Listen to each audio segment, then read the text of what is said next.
What's going on, y'all? I'm Amy Nicole. And I'm Ashley E. And on this episode of The Double Scoop, we're going to be interviewing writer and actress Dani Coleman.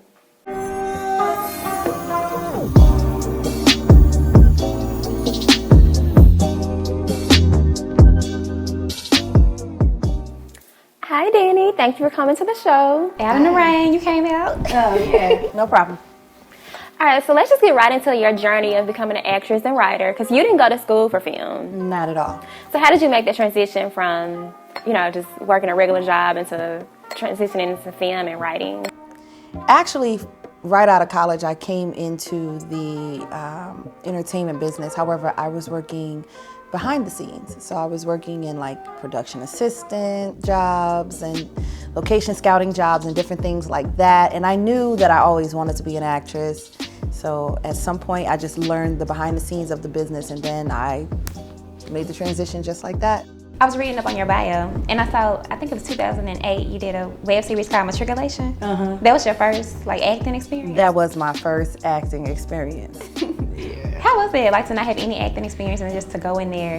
I've never been a nervous type of person, so I can't say I was nervous, but I was definitely okay, well, if you tell me what to do and I can do it. At that point, it was very robotic for me. It was tell me what to do and then I'll do it. It wasn't very natural. So I just gave it a try, and then I was I kind of like this, but I knew I wasn't doing it right. I knew enough to know that can't be how you do it. It has to be more to learning the ins and outs of it. So did you go into more professional training as far as acting? It was a while after that first time, after I first tried acting. I want to say maybe in 2010, I took my first class and I really started learning about what acting is and not just stand in front of a camera, All right, so we all hear that it's hard to make it in the film industry and about the struggling actor. So what challenges have you faced trying to pursue a career in the film industry? I would say rejection. That has been the biggest obstacle. I feel as humans, we are naturally egotistical. So this is a business where you will be rejected a lot.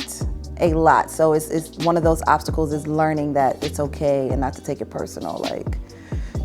This is a very self-esteem driven type of career where you have to really have confidence and a high self-esteem, but when someone is constantly telling you no, it can eat away at it. So I think that has been the biggest obstacle, just learning to let it roll off my back and that it's just business. Your first project was Finding Sunshine? Yes, that was my first personal project this year. What is it about for people who haven't, because we haven't seen it, and for people out there who just don't know anything about it, what is it about? So Finding Sunshine it's about a woman's journey through refinding herself after tough times and her journey to self-love and regaining who she is. And now, since it was your first project, were you hands-on as far as everything? Producing, directing, writing? Not exactly. I wrote it and I produced it. At the time, I didn't really know anything about producing, so I was okay, this is my idea for it. These are the locations. This is what I want to do. But I got a good friend of mine to come in and help direct it. Were you nervous? You know how, because we are upcoming writers and we have just work that we haven't actually produced yet, but were you a little nervous about putting this out there for the world to see? Because people are critical. They talk about your work and it's this is my baby, and you might feel great about it when other people see it. They might talk about it, they might trash it. So did you feel that way? I did go through a moment of really double guessing if I should put it out, because it's a very personal story. There are bits and pieces of the story that are very true and real to my real life, and so it was a lot of I can't say nervous. I was pretty confident in the quality of the project. It was just knowing that I was going to be revealing parts of myself that people had never seen. And that was where I was should I do this? But I was honestly totally confident that people would like it. I never thought people were going to criticize it. That's one thing I didn't think about. So So what advice would you give to like other aspiring creatives who might be stuck in the 9 to 5 and they don't have the resources to go to film school? Like what advice would you give them? I would say just go for it. I did not go to film school. To this day, I have no intention on going to film school, actually. I would say go for it. I would say network and pool your resources together. Find an expert in the field. So I knew I had ideas, and I've always been very creative, but I didn't know anything about writing or producing or directing. So I found someone who did, and I gave them my ideas, and this is what I want to do. And they believed in me, and I believed in them, and that's how we started working together. And then from there, I met other people and built my team. So I would honestly say if there's something creative you want to do, just go for it. YouTube University is great. Right. There are a lot of free resources on YouTube of people who really know what they're doing and really know what they're talking about. We're in Atlanta. There is an abundance of creatives here. I would say go to networking events, and eventually it will all align where you start meeting people who can help you. Don't try to do everything yourself.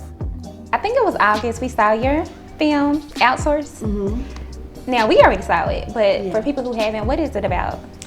Outsourced is a romantic comedy about a very busy ad executive who, her friends, she reluctantly decides to go on a dating app after the pressure of her friends telling her she needs to like make time for like a social life. And she just comes up with a clever idea as to how she can stick to doing the work she likes and dating in modern age. And do you plan on like making it a series or even like maybe a bigger film? It is on my list of things to do. Initially, I just started it as like a concept, and I didn't think too much about how far I wanted to take it. But after showing it in different places, I screened it in LA, I screened it here, and got a lot of positive feedback, and people want to know what happens after that last moment. So I am considering turning it into a full-length feature. Let us know. Do you have any upcoming projects that you're working on? Yes, actually. So I've had a busy year. So I just finished filming a movie in Los Angeles. It's called Mid-City Exorcist. It's almost like a modern day Men in Black and Ghostbusters. I guess if I can put the two together, it's really funny and really like creepy all at the same time. And that'll be coming out sometime in mid-2020. And then I've also been co-writing 2 web series. One is called 4 Letters, and the other is called Millennials. And sometime within the first quarter of 2020, we're going to start the production on those. Okay, well, keep us posted. Yes. All right, Dani, so we have a segment called The Double Scoop. Okay. And basically what it is, it's just a chance for us to get to know you better. And for people who don't know you to just kind of find out some things about you that they don't know. It's a lightning round. So we're going to ask you a series of questions. Okay. So at the top of your head, just tell us the first thing that comes to mind. Okay. All right, so I know you're an actress.